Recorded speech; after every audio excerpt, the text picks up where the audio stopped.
Olá pessoal, meu nome é Gilclerno Delfino, eu sou psicólogo, atuo no Afetos Espaço Terapêutico e hoje eu estou aqui para conversar um pouco com vocês a respeito do que vem a ser a psicanálise lacaniana, né? A respeito desse tema que foi elaborado dentre um dos temas do projeto Conhecendo as Psicologias, né? Um projeto elaborado pelo Afetos Espaço Terapêutico e eu tenho a honra de ter sido convidado a participar junto com os outros profissionais, então vamos conversar um pouquinho a respeito desse tema. Lacan foi um psiquiatra e psicanalista francês que nasceu em 1901 e morreu em 1981. Ele é conhecido pelo seu retorno a Freud. Alguns psicanalistas trazem que se você é lacaniano, então antes de tudo você é freudiano. E de fato, Lacan ele se intitulou freudiano. E esquematiza os conceitos de Freud a respeito das estruturas. Ele vem falando a respeito de neurose, psicose e perversão. Ele vem trazendo que essas estruturas são formas do sujeito atuar frente à castração. Lacan ele vem fazendo essa retomada dos conceitos de Freud, falando que antes do nascimento do sujeito, ele já é falado. E aí ele vem trazendo a respeito da alienação, da separação e aí da castração, né, onde surge o nome do pai. E é frente a essa castração que o sujeito vai entrar nas estruturas. É uma forma de atuar frente à castração, que a forma como os sujeitos eles lidam com a castração se apresenta de acordo com as estruturas. Ele vem falando que a neurose ela se apresenta como uma ação diante da castração através da repressão, que a psicose através da foraclusão e a perversão através da denegação.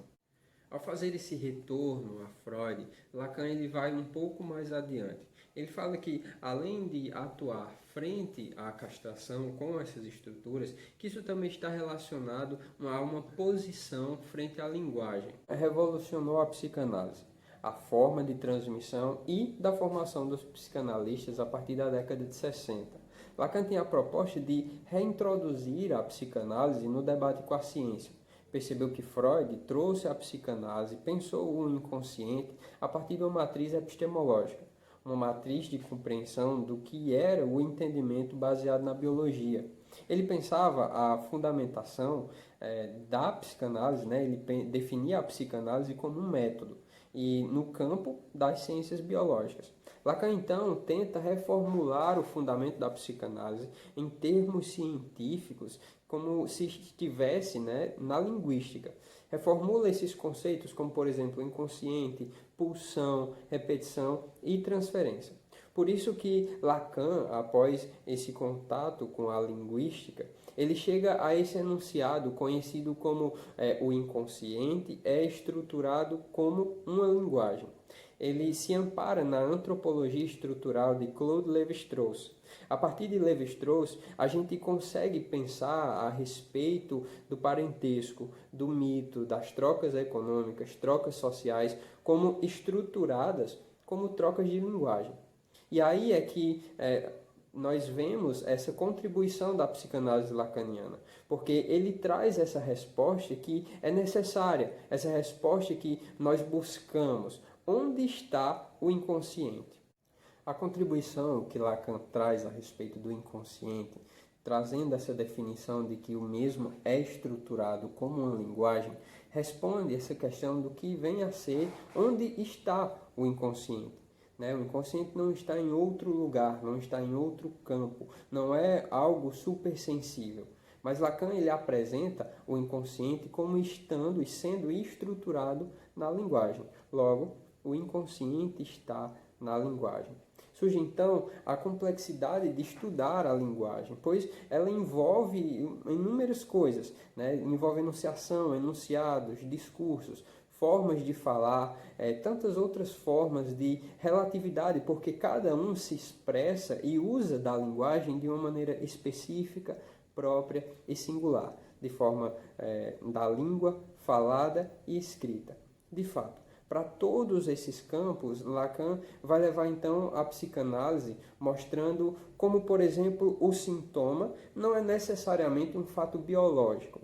O sintoma não é necessariamente um problema moral. O sintoma não é uma indisposição da vontade, ou como o psicanalista Christian Dunker vem falando, que o sintoma não é uma incorreção mental ou metafísica, mas que o sintoma tem uma estrutura e essa estrutura é de metáfora. Essa estrutura está na linguagem. Ele representa outra coisa.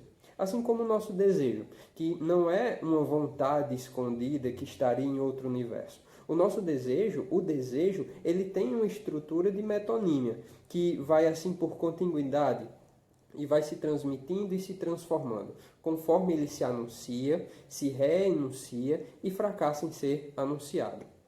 Quando falamos que Lacan reposicionou a teoria, significa dizer que ele operou uma leitura da psicanálise freudiana com outros campos, sobretudo, como já falado, o campo da linguagem, porém sem transgredi-la. Ele manteve o fundamento de que o sujeito é concebido como sujeito do inconsciente, formalizando, entretanto, o seu surgimento através do efeito do significante, ou seja, da linguagem, sendo que é também por essa via que o sujeito pode se fazer presente, por exemplo, nos sonhos, nos atos falhos, nos sintomas e nos xistes, adivinhando algo sobre si. E é isso que o analista atento vai escutar e interpretar. Ele reconhece, de forma mais geral, em toda a manifestação inconsciente, como um certo emaranhamento, em cada um dos momentos precisos da história do sujeito, em 3 registros, o real, o simbólico e o imaginário, que foi o que ele chamou de RSI. Lacan representa esse intrincamento das 3 funções através de um nó borromeano. A estrutura do nó se dá de forma que não importa qual dos 3 anéis se rompam, o nó se desfaz. E esses conceitos se tornam então uma chave principal da sua obra. A cadeia lógica, que representa a divisão subjetiva, é representada pelo significante mestre, o significante do saber e o objetuar, que pode se posicionar entre 4 posições: a verdade, agente, o outro e produto.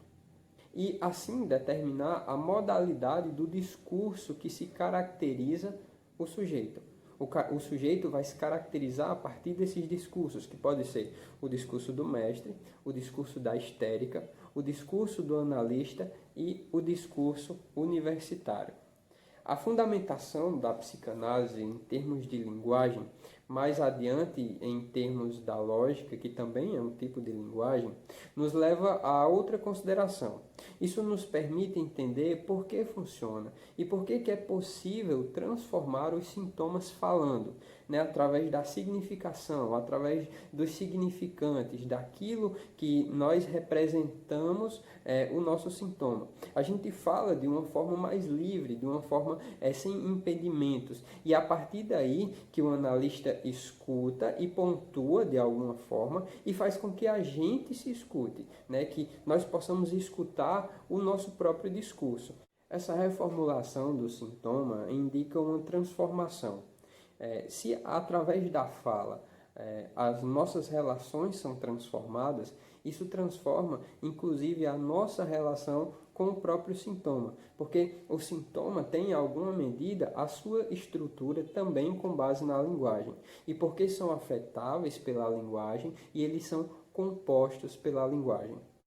Essa transformação vai ocorrer não porque nós formulamos um método pré-aprovado, mas porque durante a fala nós temos a oportunidade de redefinir alguns conceitos, de revisitar alguns lugares.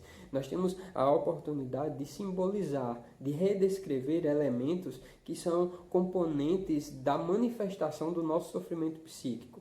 Lacan nos apresentou esse modelo, ele levantou hipóteses, fazendo essa ligação entre o inconsciente com a linguagem, as pulsões com a linguagem, o que Freud chamava de representação, com o que ele elaborou como significante. o que Freud vem chamando de regressão, com o que nós podemos reconhecer como retornos e repetições que a gente verifica no funcionamento da linguagem. Bem, são inúmeras as contribuições que o Lacan traz para a psicanálise e que vale muito a pena inclinar-se ao estudo da teoria lacaniana.